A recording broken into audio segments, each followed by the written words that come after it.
What is up, guys? Jeff Malott with Old Town Canoes and Kayaks and the National State Kayak Anglers. I'm going to go over a little install vid today with my new Helix 7 from Humminbird. If you've seen my other video, I did a Lowrance Hook 7 install.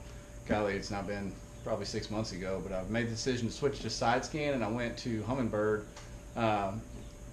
Humminbird seems impressive. I've never used it, but their transducer fits the kayak much better than the long Lowrance transducers or the multiple transducers you have to get. So I went with the Humminbird. They're also owned by Johnson Outdoors, who owns Old Town, so I certainly want to support the company that supports me.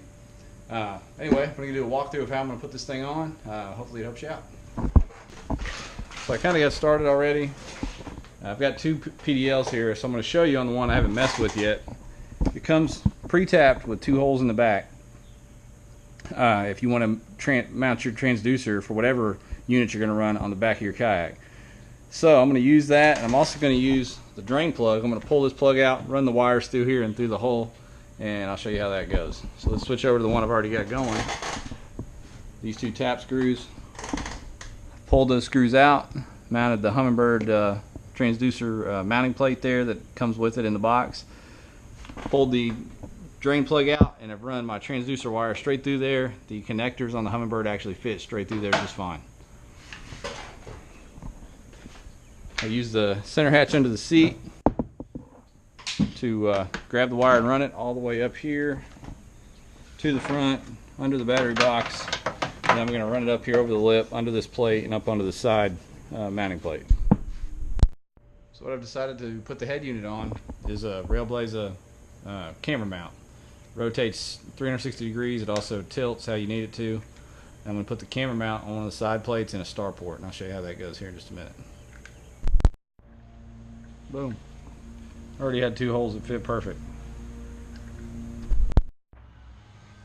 Alright, so to put the head unit on, I'm going to put a star port on one of the PDL side plates. I'm going to use the wood screws or plastic screws that come with it. Go ahead and drill right through there. Drill a couple little starter holes.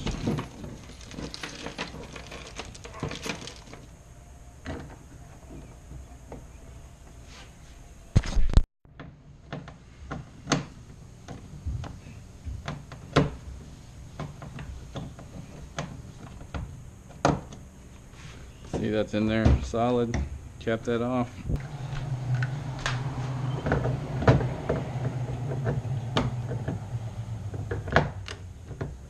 You can see the head unit's going to sit in there. You'll be able to adjust it, spin it. It'll be real nice right there. You can lock it in right there so it's not going to come out. Alright, so the transducer cable ran through the hole. The power cable's right here. It's going to run up out of the battery bag that comes stock. I'm going to run it under this plate, out here under the drive, and right here to the back of the unit. Alright, still working on this thing. I've got the wires run under the plate here. Took a hole saw on my drill and put holes in 2 spots on the mount plate to go right up behind the unit. I've got a kind of an idea of how that's going to help hold the wires in place and keep them out of the way.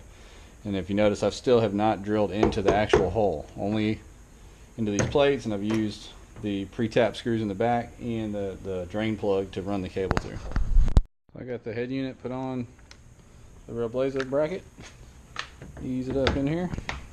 It drops right in that star port. Now it's locked in there. I can turn it, tilt it, whatever I want to do with it. There we go. Probably have it about like that. Set that on out of the way of my long legs. But now I get the power wired up. This part should be pretty simple.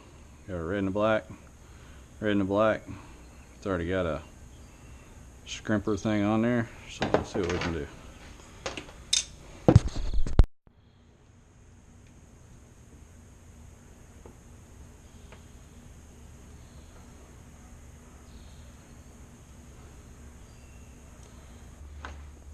Alright. It's a good battery from the guys from Yaklites. They sponsor the local trail, so I love using their stuff. So there we go. Get the power connector back there. Alright, the moment of truth.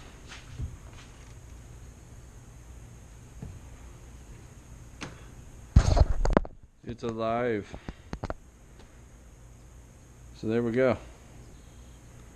Now to clean it up a little bit, tighten things up and get that transducer sealed in the back, and I'll be good to go. Rubber stopper from Lowe's. We're going to drill a hole in that and run the wire through it.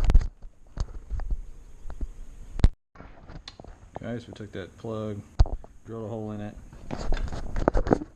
cut a slit in it with a knife. I'm going to wrap it around the wire.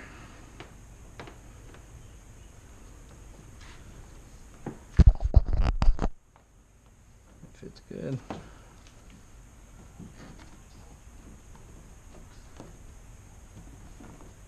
Excellent. Now we'll get the wire to the proper length, and I'll seal that up with some marine goop, and that should be good to go.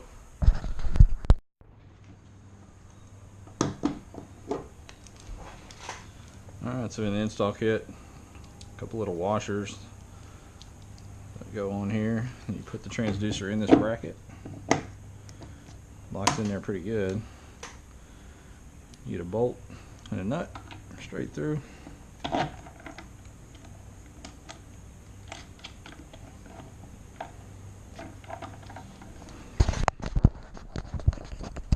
that? I'll go ahead and get that tightened up.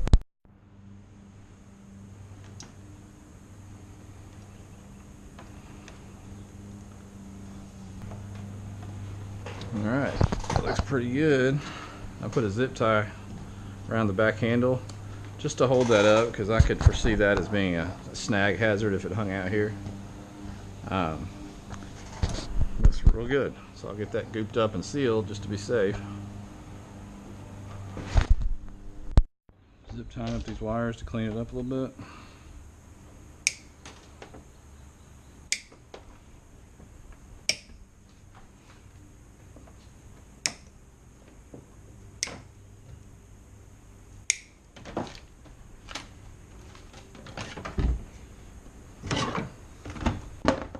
Now, that'll run right under the hatch, right through the side plate, and boom, right up and attach right there. Sit real nice, and when I'm not using them, I can ride down in there, be out of the way just fine. Alright guys, I think I got this thing finished up. Got that gooped up around the plug I put in the drain plug hole. Transducer's mounted solid back there. Zip ties holding it to the hole so it doesn't get caught on anything out here. Everything's inside the hole all the way through. Coming all the way through there to the battery that's in the bag. Wires are tidied up here under this mounting plate, under the lid, which shuts right down over that easily.